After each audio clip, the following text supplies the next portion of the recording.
So in the second volume of Harry Potter, correct me if I have any of these details wrong, you remember there's that snake, the basilisk. So there's this magic castle, right? You guys have no problem with that. Magic castle, no problem.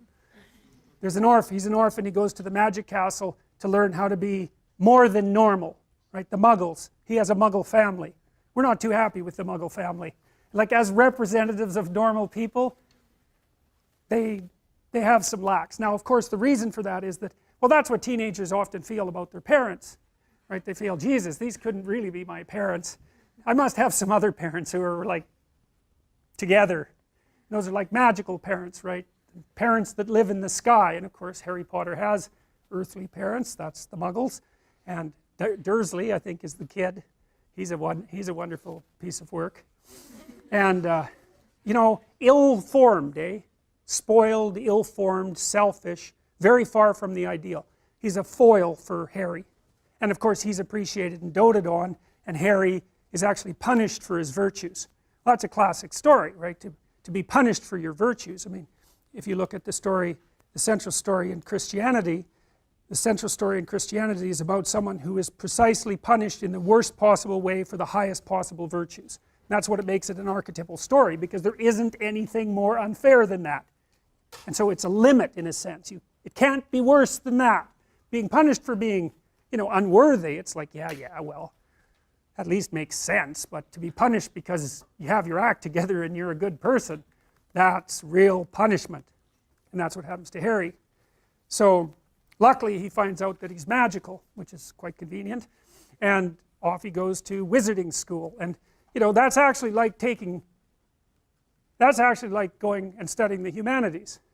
I mean, it was when they still were, you know, because it's through the humanities that you make contact with the magic of your culture, and that makes you more than merely the child of your parents, because you are more than merely the child of your parents. You're the child of nature, and you're the child of culture.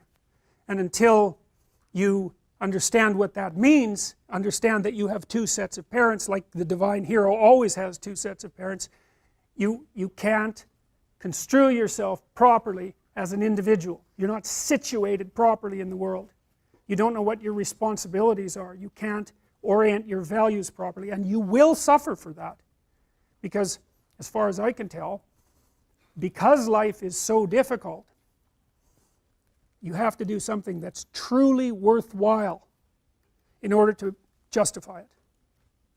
And so, well, and that's what all these stories tell you. That's what the story of Jonah is telling you. It's like you have an ethical duty to straighten things up. And if you don't do it, you're going to be sorry.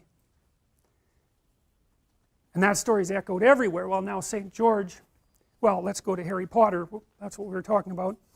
So he goes off to the magic castle, and he's learning to be a wizard.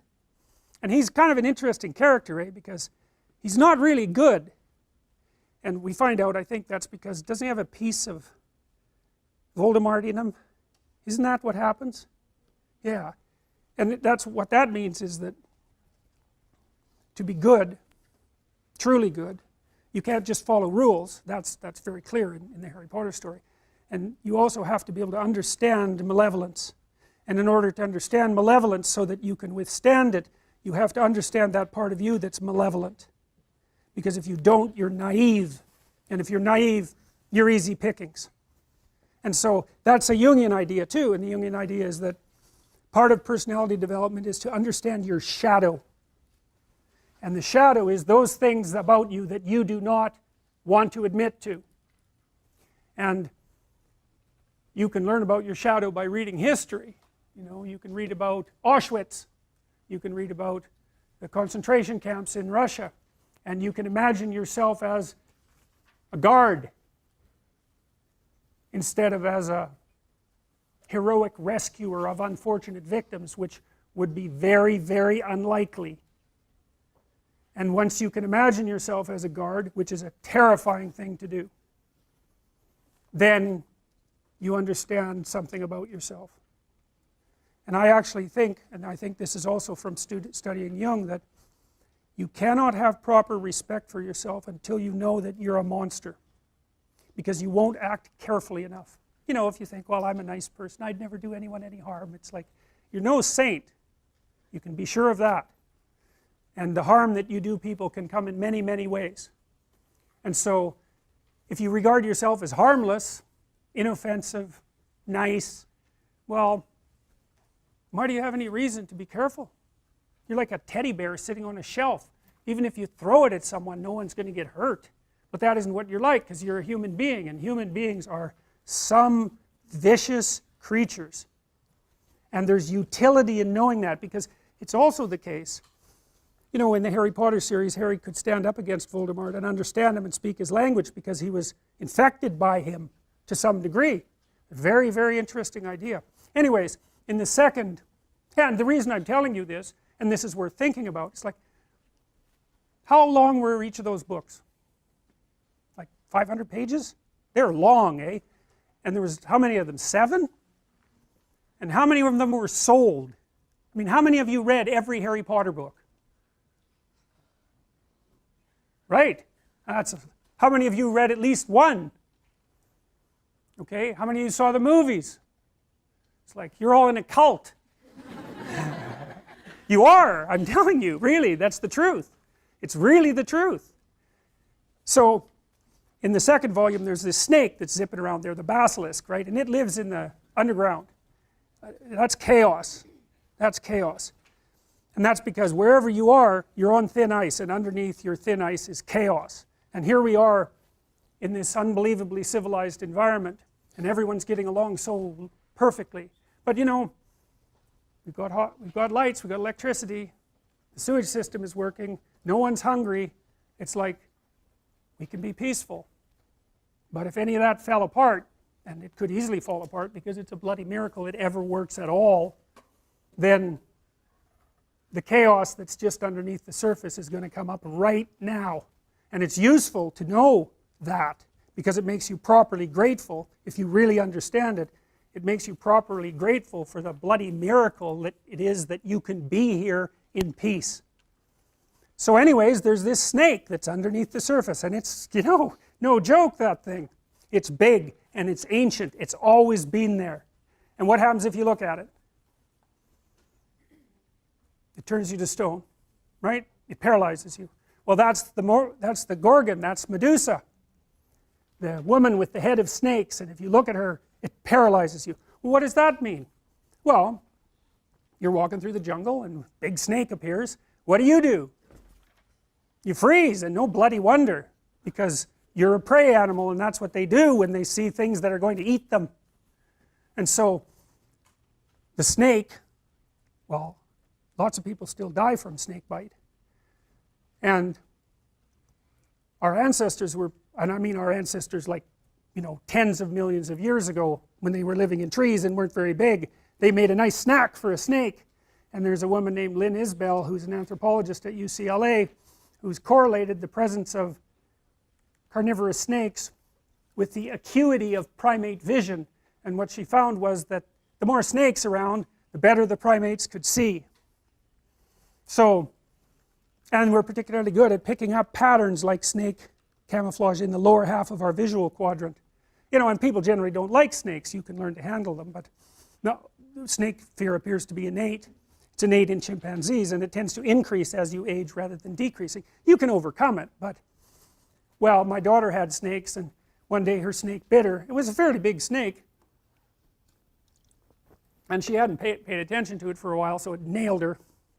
And from then on, she had very difficult time grabbing the snake. It was like bitten once, you know, shy permanently. She also told me years later, she had nightmares about snakes all the time when she had a snake in her room. It's like, you know, and I think it was probably the smell. So, anyways. So, Harry Potter decides he's going to go after the basilisk, right? He's going to go out there and face the thing that he's most afraid of. So he does that. Way down in the depths. So it's like Jonah going down into the depths. And he faces the basilisk, and it bites him. And you know, that's right, because if you go down into the depths, you can get bitten. Like, it's no joke. And this is a hero story, but the thing about the hero stories, it's actually real. The thing that you're facing is actually dangerous, and even though facing it voluntarily might be your best bet, and is likely your best bet, because that's the central story of humanity, that doesn't mean you're going to succeed. It's the real thing. So anyways, he gets bitten, right? And he's going to die. Now he's rescuing Ginny. So that's the St. George story. If you go after, like, dragons like to capture virgins. God only knows why. I think it's because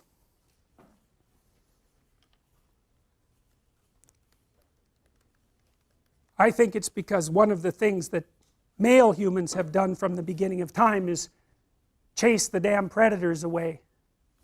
And I suspect that the males from God only knows how long ago, who were particularly good at that, were rewarded with female attention, and why the hell not? So it's deeply rooted inside of us, that idea of facing the unknown and freeing the woman. So the idea there is that if you, it's a male idea in large part. I can talk about the central female myth, and I will as we proceed.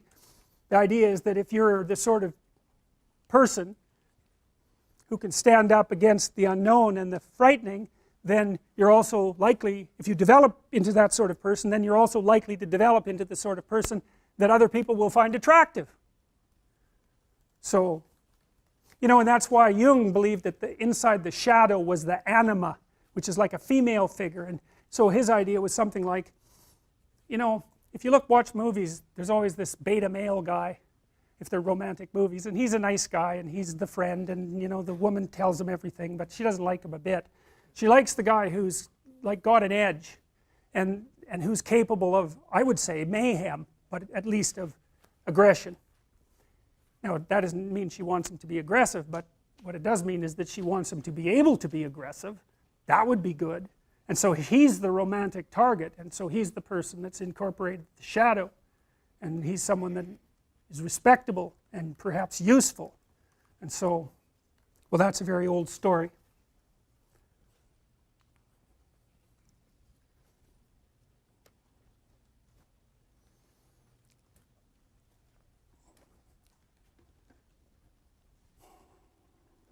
So let's think about this for a minute.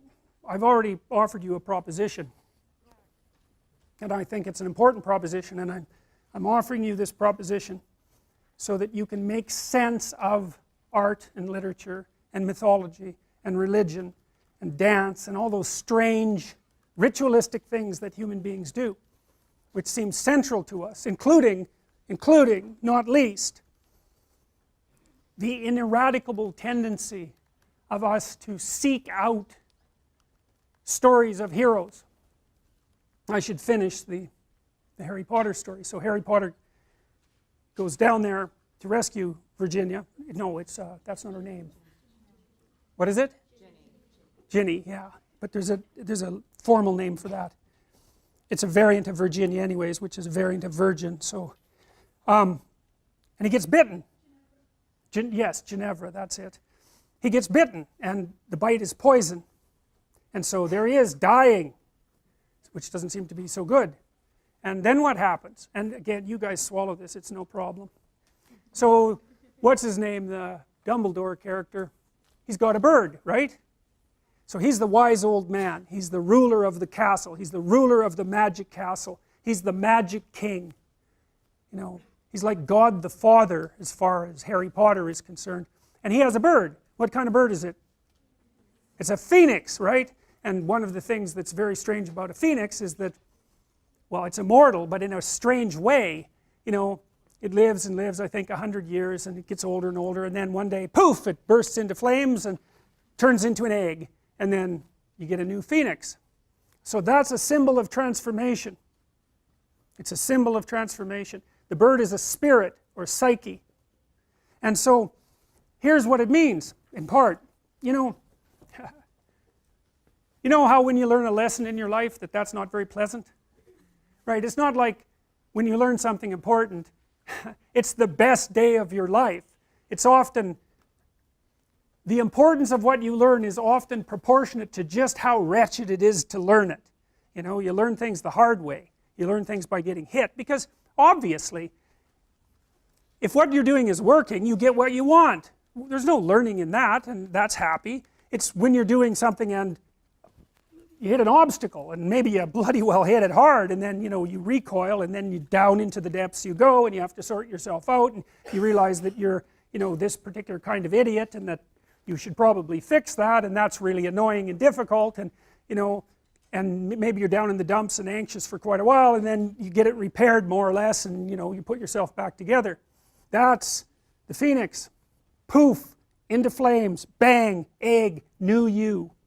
And so that's the ability to learn.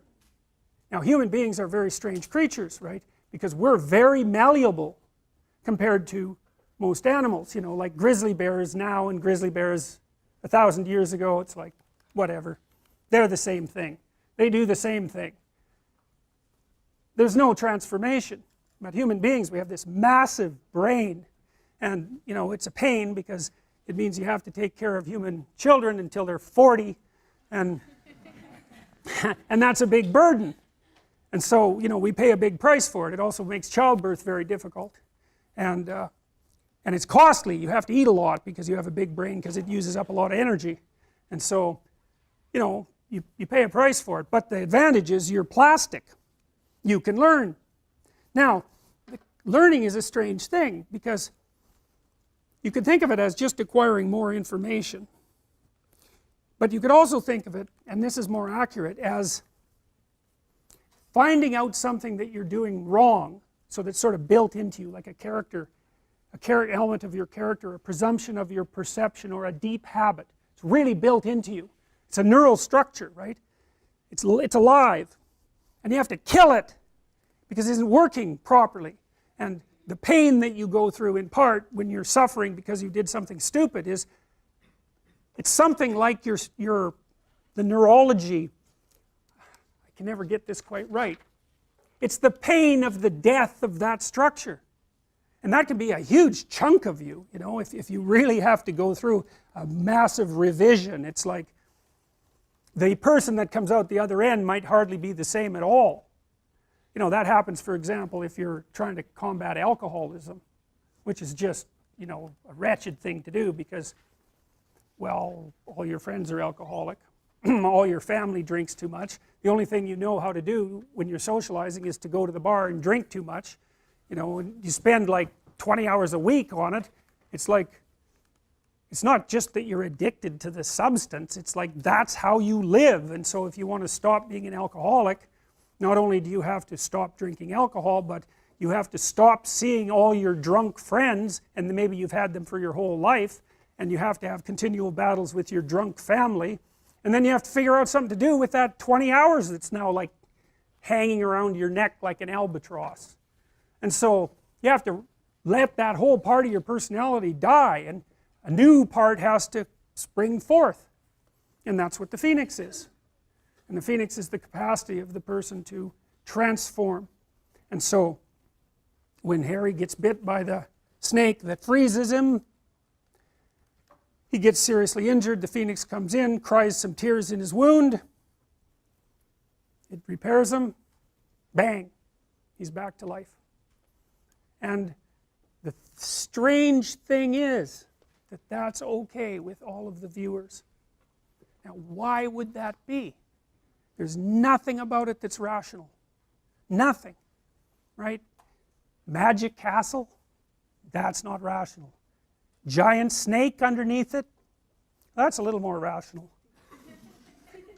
Turning you to stone, going down there to face it, being rejuvenated by a phoenix, it's like, yeah, that's okay, we'll watch that, we'll swallow it, we'll be completely engaged in it. And the reason for that is because it's a myth. It's about how people, it's a meta story about how to act, about how to conduct yourself in the world, to face the things that you're afraid of that would otherwise paralyze you, to let the death of what is insufficient about you occur, and then to wait for the rebirth.